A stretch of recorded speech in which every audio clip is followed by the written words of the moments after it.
घोंसले के भीतर दो नन्हे बच्चे चिंकू और पिंकू भूख के मारे बिलख रहे थे।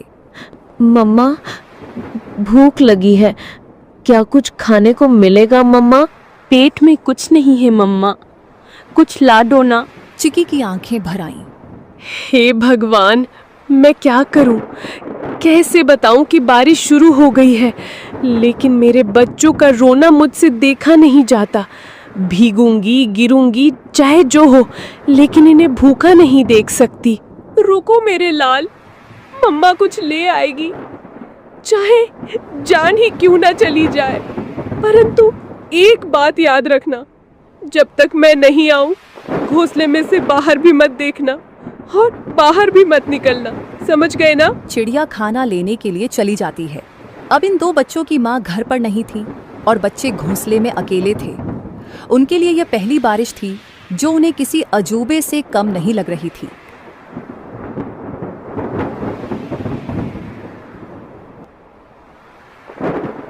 चिंकू बार बार गर्दन बाहर निकालकर देख रहा था। अरे ओ पिंकू, सुन रे, ये क्या चीज ऊपर से टपक टपक गिर रही है? कोई रो रहा है क्या? पिंकू घोंसले के कोने में दुबक कर बैठा था।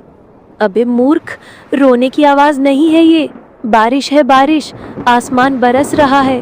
पर ये आवाज कितनी डरावनी है, और पानी, इतना सारा पानी कहाँ से आता है रे?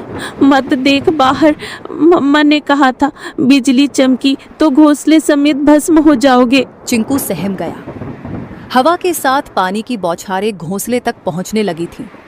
दोनों भीगने लगे। मम्मा कब आएगी पिंकू? भूख लग रही है यार, और डर भी। पिंकू कुछ नहीं बोला। उसकी आंखों में चिंता थी।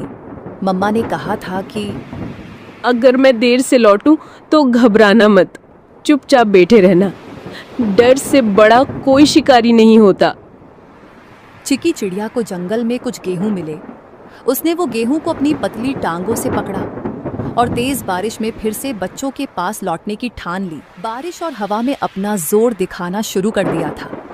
उसे ना चाहते हुए भी एक पेड़ की डाल पर बैठना पड़ा। हे राम, बच्चे अकेले हैं, घोंसला खुला है और ये बारिश बढ़ती ही जा रही है। यदि बारिश थोड़ी सी भी कम हो तो मैं सीधी दौड़ती हुई उड़कर अपने बच्चों के पास पहुंच जाऊंगी। तभी बगल की डाली पर टोनी तोता फुर्र से आकर बैठा।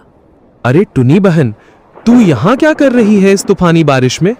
तुझे होश भी है कि बच्चे अकेले हैं? टोनी भाई, क्या करूं, उड़ नहीं पा रही, पंख गीले हो गए हैं। बहन, कल की बात बताऊं, मैं कबूतर बहन के घोंसले के पास से जा रहा था।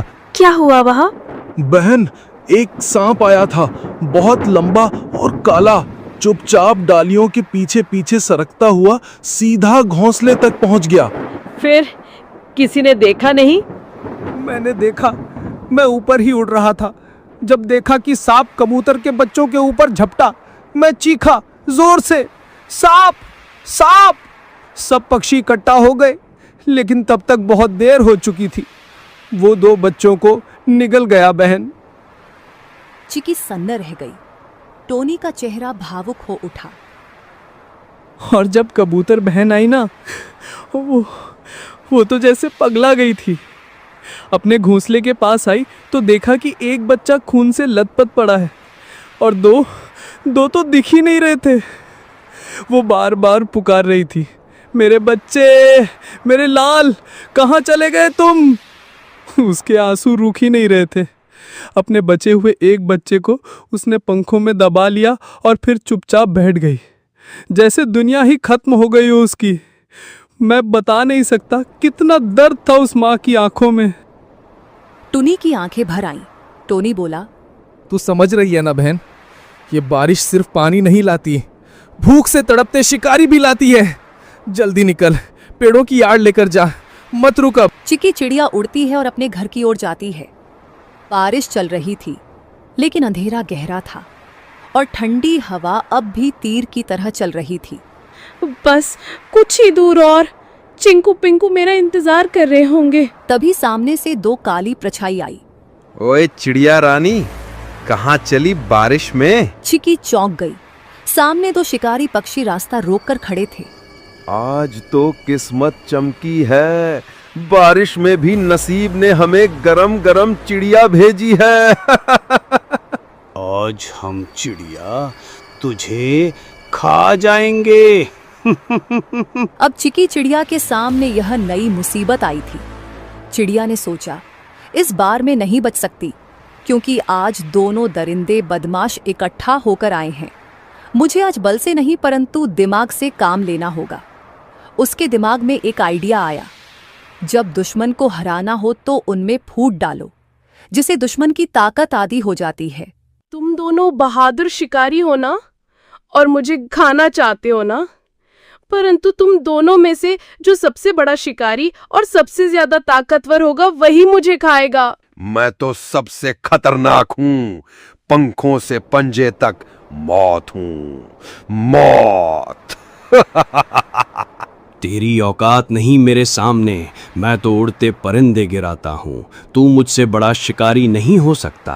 तो भेड़ो ना, दिखाओ असली ताकत। मुझे तो वही खा सकता है जो सबसे ताकतवर है। दोनों शिकारी जल उठे। कौवा उड़कर सुल्तान की ओर झपटा। सुल्तान ने पलटवार किया। सबसे पहले मैं तुझे खाऊंगा, फिर इस चिड़िया को। तू खा नहीं पाएगा कालू। दोनों एक दूसरे को नोचते हुए हवा में झगड़ते हुए नीचे गिर पड़े। दोनों की हालत खराब हो गई और बेहोश हो गए। चिकी इसी मौके का फायदा उठाते हुए चुपचाप वहां से जल्दी उड़ते हुए निकल गई। उसके मन में एक ही बात थी, बच्चों तक पहुंचना है, बस अब देर नहीं। चिंकू और पिंकू कांपते हुए बैठे थे। बारिश अब थम चुकी थी, लेकिन डर अब भी घोंसले में था। तभी हवा में एक जानी पहचानी गंध आई। चिंकू, मेरे पिंकू, मैं लौट आई। मम्मा, हम कब से राह देख रहे थे कि आप कब आएंगी। मेरे लाल, तुम दोनों ठीक हो ना? डर तो नहीं लगा? बहुत डर लगा मम्मा, बिजली भी चमक रही थी। चिंकू बार बार बाहर देख रहा था। मैं तो कह रहा था ना जल जाएगा। बेटा, कभी कभी डर जरूरी होता है, लेकिन बहादुरी ये है कि डर के बाद भी टिके रहो। तुम दोनों ने बहादुरी दिखाई। पंखों में छुपाए हुए गेहूं को निकालकर मजेदार खाना बनाया और बच्चों को दिया। बच्चों ने भूख के कारण खाना खा लिया। अगली सुबह बारिश तो रुक चुकी थी, लेकिन घोंसले में सन्नाटा था। सूरज की हल्की रोशनी घोंसले में पड़ी तो चिकी ने देखा, चिंकू एक कोने में पड़ा कांप रहा था। उसकी आंखें आधी खुली थी और शरीर तप रहा था। चिंकू, ओ बेटा, क्या हुआ तुम्हें? मम्मा, बहुत गर्मी लग रही है, पूरा बदन जल रहा है। हे भगवान, बुखार इतनी तेज, अब मैं क्या करूं? मम्मा, चिंकू को क्या हो गया? ये तो बोल भी नहीं पा रहा है ठीक से। चिकी ने खुद को संभालने की कोशिश की, लेकिन उसकी आंखों में आंसू भर आए। तू ठीक हो जाएगा बेटा, मम्मा यही है, कुछ करेगी, कुछ जरूर करेगी। उसने चिंकू को अपने पंखों में लपेट लिया। दिन भर वो उसके पास बैठी रही, चिंकू को साल भी दे दी। अगली सुबह जैसे ही सूरज निकला, टुनी को पिंकू की हल्की खांसी सुनाई दी। मम्मा, मुझे भी कुछ अजीब लग रहा है, सर भारी है। नहीं, अब तू भी?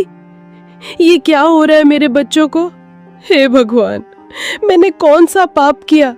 भूख मिटाने चली तो बारिश आई, बारिश में निकली तो शिकारी आए, और शिकारी से बचकर आई तो अब ये बुखार। क्या मेरी ममता की परीक्षा ले रहे हो तुम? पिंकू और चिंकू दोनों अब मम्मा के पंखों के बीच पड़े कराह रहे थे। चिकी का मन टूटा हुआ था, लेकिन आंखों में अब भी एक जिद थी। नहीं, मैं हार नहीं मानूंगी। मैं माँ हूँ, और माँ कभी घोंसले में बैठकर अपने बच्चों को यूं मरता नहीं देख सकती। अगर इनको बचाना है तो मुझे लड़ना होगा, बीमारी से भी, अकेलेपन से भी, और इस जंगल की बेरहमी से भी। लेकिन उसके मन में एक सवाल लगातार घूमता रहा, क्या ये कल सुबह मेरी गोद में होंगे? चिकी अपनी घोंसले से उड़कर जाती है। उसकी आंखों में नींद नहीं थी, सिर्फ चिंता, सिर्फ डर। वो सीधा टोनी तोते के पेड़ के पास पहुंची। टोनी भाई देखो ये क्या हुआ। अरे टुन्नी बहन, इतनी सुबह सुबह क्या हुआ? तेरी हालत क्यों बिगड़ी हुई लग रही है? मेरे दोनों बच्चे बीमार हैं टोनी। पहले चिंकू को बुखार आया, अब पिंकू को भी। रात भर तप रहे थे दोनों, मुझसे देखा नहीं जा रहा। कुछ कर यार, कोई उपाय बता। रुक, सुन, मुझे याद है जंगल के उस पार एक चूहा डॉक्टर है, बहुत समझदार। सब उसे डॉक्टर चिंटू कहते हैं। चल, अभी चल। बिना वक्त गवाए दोनों उड़ चले। जंगल के भीतर झाड़ियों के पीछे एक पुराना सा बिल था। बाहर लगे बोर्ड पर लाल निशान से पता चल गया, यही डॉक्टर का घर है। डॉक्टर साहब, जल्दी बाहर आइए। एक माँ के बच्चे बीमार हैं, बहुत बुरे हाल में हैं। कुछ पल बाद डॉक्टर चिंटू बाहर आए। कितने दिनों से बीमार है? 2 दिन से, लेकिन रात में हालत और बिगड़ गई। ले चलो मुझे, मैं खुद देखूंगा। कुछ देर में तीनों घोंसले पर पहुंचे। डॉक्टर ने बच्चों को चेक कर लिया। ये साधारण बुखार नहीं है, ये वायरल है। बच्चों के शरीर में लड़ने की ताकत नहीं बची है। तो क्या ये मर जाएंगे? मैं कुछ नहीं कह सकता। मैं दवा दूंगा, अगर ऊपर वाले ने चाहा तो बच जाएंगे, पर मैं कोई गारंटी नहीं देता। तुम तो डॉक्टर हो, तुम्हारे पास उम्मीद होनी चाहिए। मैं दवा दे सकता हूं बहन, चमत्कार नहीं। जब शरीर साथ नहीं देता तो दवा भी हार जाती है। अब ये तेरी ममता और भगवान की मर्जी पर है। चिकी जानती थी अब उसके हाथ में कुछ नहीं बचा था। वो निकल पड़ी एक उम्मीद में। वो जा रही थी उस पेड़ की ओर जो जंगल के बीचों बीच सबसे ऊंचा था, एक ऐसा स्थान जिसे पक्षी शांत शिखर कहते थे। वहां कोई शिकारी नहीं आता, न चीलें बैठती हैं, न कौवे मंडराते। ये कोई आम डाल नहीं थी, ये वो जगह थी जहां आकाश और आत्मा एक हो जाते हैं, जहां हर पत्ता, हर हवा, हर किरण साक्षात ब्रह्मांड की भाषा बोलती है। चिकी वहां पहुंची, कांपती, थकी हुई, लेकिन जिंदा उम्मीद से भरी हुई। उसने आंखें बंद की और गहराई से सांस ली। हे ब्रह्मांड, मैं तुझसे मांगने नहीं आई, मैं तेरे आगे झोली नहीं फैला रही, मैं तुझसे लड़ने आई हूँ अपने बच्चों के लिए। उसकी आवाज जंगल में गूंज उठी। मैं एक चिड़िया हूँ, हाँ मामूली, पर मेरी ममता मामूली नहीं। तूने मुझे पंख दिए हैं, लेकिन आज मैं उनसे आसमान नहीं, तुझसे जवाब मांग रही हूँ। क्यों मेरे बच्चों को तूने इस बुखार की आग में झोंका? तू ही बता। उसने आकाश की ओर देखा। उसका शरीर कांप रहा था, लेकिन उसकी आवाज पत्थर तोड़ देने वाली थी। तू सब देखता है ना, तो देख देख मेरे बच्चों की तड़प। अगर तेरे नियमों में न्याय बाकी है, अगर इस जंगल में जीवन के लिए कोई जगह है, तो मेरे बच्चों को लौटा दे, वरना इस शांत शिखर से एक मरे हुए माँ की चीख उठेगी जो पीढ़ियों तक गूंजेगी। बाद उसने आंखें बंद की और गहराई से सांस ली। हे ब्रह्मांड, मैं तुझसे मांगने नहीं आई, मैं तेरे आगे झोली नहीं फैला रही, मैं तुझसे लड़ने आई हूँ अपने बच्चों के लिए। उसकी आवाज जंगल में गूंज उठी। मैं एक चिड़िया हूँ, हाँ मामूली, पर मेरी ममता मामूली नहीं। तूने मुझे पंख दिए हैं, लेकिन आज मैं उनसे आसमान नहीं, तुझसे जवाब मांग रही हूँ। क्यों मेरे बच्चों को तूने इस बुखार की आग में झोंका? तू ही बता। उसने आकाश की ओर देखा। उसका शरीर कांप रहा था, लेकिन उसकी आवाज पत्थर तोड़ देने वाली थी। तू सब देखता है ना, तो देख देख मेरे बच्चों की तड़प। अगर तेरे नियमों में न्याय बाकी है, अगर इस जंगल में जीवन के लिए कोई जगह है, तो मेरे बच्चों को लौटा दे, वरना इस शांत शिखर से एक मरे हुए माँ की चीख उठेगी जो पीढ़ियों तक गूंजेगी। बाद में चिकी जिस पेड़ पर बैठी हुई थी, वह पेड़ बोलने लगा। जाओ, अब देखो। वो उड़कर घोंसले की ओर लौटी। उसका दिल डूब रहा था, लेकिन उस डूब में एक अजीब सी शांति थी, जैसे प्रकृति ने जवाब दे दिया हो। जैसे ही उसने घोंसले में कदम रखा, वैसे चिंकू बोला, मम्मा पानी देना, मेरे होठ सूख गए हैं। चिकी खुश हो गई। अब उसके बच्चे बीमार नहीं थे। मेरे लाल, तुमने जवाब दे दिया, तुमने मेरी पुकार सुन ली। धन्यवाद है इस ब्रह्मांड का कि ऊपर वाले मैं तुझे धन्यवाद देती हूँ जो तूने मेरे बच्चों को मुझे लौटा दिया। अगली सुबह दोनों बच्चे घोंसले के किनारे खड़े थे। आंखें चमक रही थीं, चोंच में ताकत लौट आई थी। चिंकू बोला, अब हम उड़ना सीखेंगे मम्मा।